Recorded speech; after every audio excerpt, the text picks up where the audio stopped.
This is Fearless Heart.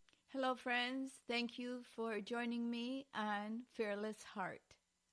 I'm so excited because I have discovered so much about myself, even at this later stage. Oh boy. Are you suffering from a toxic relationship? Is the toxicity wearing you down and keeping you from going after your passion and purpose in life? Welcome to Fearless Heart. Get your power back. Learn to let go and let God. Thank you for joining Fearless Heart Podcast. And now, here's your host, actress, author, entrepreneur, Nadia Sahari.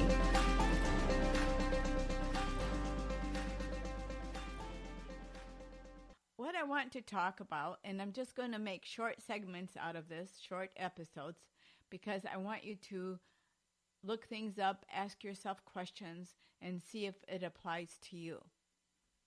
We have issues in our lives. We have relationships that go wrong, relationships that we handle in a way that maybe isn't the best way to handle. Well, I've discovered about me, and I share this with you because I want you to see that I've been through it. I've had the experience. I'm not a psychologist. I'm a life coach.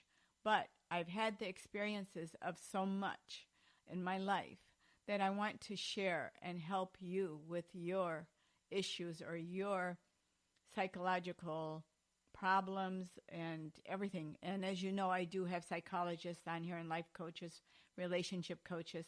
So it's not just me. Did you know that we have what we call emotionally impulsive? That's me. And this is something I want you to ask yourself. Am I emotionally impulsive? When we are emotionally impulsive, our emotions drive us into the actions that we take. Our feelings are in control, not us. We are not in control. We let the emotions control us. Therefore, we say things or do things we really do not mean, and we really don't want to happen. But we do it because we are emotionally impulsive. That's me. Or I should say, that was me all my life, but I changed it actually less than a year ago. I've changed. And I will tell you how. The other side of the spectrum is what we call emotionally repressive. That is the person that hides their feelings, doesn't deal with their feelings, and kind of hides their feelings. They're more logical, and they don't really express how they feel. They keep it inwards. However, that's not good either. Neither one of those are good. So ideally, being in the middle is better. But many of us are not in the middle. We're not balanced that way. What we need to do is find out what causes this extreme emotional impulsive, emotional repressive. The stressors, the triggers, this is what causes all this. This is what happens in our lives and in our relationships. Whether you're married or partners or whatever relationship you're in, we all have stressors. Stressor is the emotion, the response that we take. And we can take it instinctively or we can take it reasonably. And ideally, we want it to be reasonable, but we're not reasonable in the emotionally impulsive mode. We are not. We are instinctive. But reasonable is the best. So whatever triggers us, it could be an argument. It could be something our partner says to us. Or it could be a past thought that causes it. It could be a song. It could be a movie that is triggered by whatever our partner says or does. And it brings us back to that childhood memory that we had, and we react impulsively or repressively to that. And those feelings are not positive. They are negative, and they make us react in a negative way instead of a positive direction. Our actions are negative. It could be anything that triggers us, triggers our memory of something that we think is bad or that happened to us in the past, even in our childhood. If we have a partner that reacts to us in a way that reminds us of our childhood, that is a stressor, that is a trigger. It could be something that our memory brings back to us, like the way a parent talked to us, or the way a parent disciplined us, or the way a parent abused us, verbally, physically, emotionally, that is triggered by whatever our partner says or does. And it brings us back to that childhood memory that we had, and we react impulsively or repressively to that. And those feelings are not positive. They are negative, and they make us react in a negative way instead of a positive direction. Our actions are negative. And our partner is actually doing the same thing, responding in a negative way, and our feelings are not the way they should be, and they are a pattern from our childhood. Nobody has an excellent childhood. Most of us had a dysfunctional childhood in some way or form, which makes us react the way that we do, impulsively or repressive.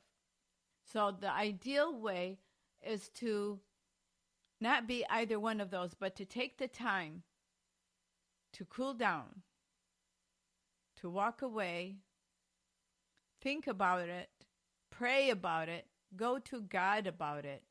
And that's where I failed. And that is the key to a good relationship, is to keep God in the center of it. Now, here's the problem. We don't do it. We let our feelings control us. So I'm saying the way that I've changed my pattern, because my brain reacted to many triggers that came from my childhood. And I did this all my life, and I just discovered this. I never had the opportunity to search inside of me to find out why I do or say the things that I have. I discovered that I am emotionally impulsive. I prayed, and I've been praying for the last 8 months and asking God to change me, to fix me. I've been listening to Dr. Joe Dispenza on YouTube, which he speaks about the brain patterns. And we have to think differently. We have to change that pattern that we had from our childhood in order to respond in a positive manner when we have triggers in our lives. I learned that my patterns came from my childhood, and through the years as an adult of being controlled and used and abused, I had to change those patterns. The thought patterns I had to replace with positive thoughts, with loving thoughts, with forgiveness thoughts. We must forgive. We must forgive. And they don't need to ask us to forgive. We just forgive. We tell God, we forgive this person for this. We forgive this person for that. We forgive what happened in our childhood. We forgive everyone that has hurt us or abused us. That is the beginning of making ourselves whole and giving ourselves the life we deserve, which is happiness and joy and peace in our hearts. And only God can give us that. And God will give you that through salvation. Ask Him to come into your heart. Confess you're a sinner. Ask Him to forgive you, and He will forgive you. And He will forget everything that you've done wrong. He will forgive you for every sin in your life. And since God does that, why wouldn't your partner forgive you when you ask for forgiveness for what happened in your life between you two? That's what I'm saying. Ask forgiveness, give forgiveness. God forgives and forgets, and that's the key. Forgive and forget and move on. Love each other, be happy together, and make everything work the best for you and for your partner. Thank you for listening. God bless you all. I will share some more of my thoughts and my experiences and what I have learned. And I am so thrilled, and I am at such peace, and I can't wait to share it with the world. Thank you again. Blessings to all of you. Let God control your life. Let God make Him your choice. He is there right now waiting for you.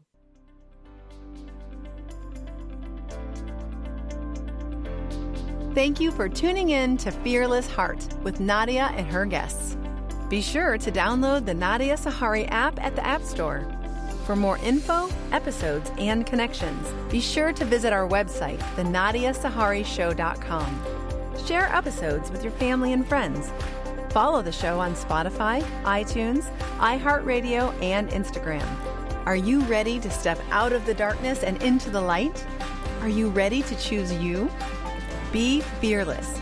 You have the power, the passion, and the purpose. Change your mind. Change your life. Fearless Heart.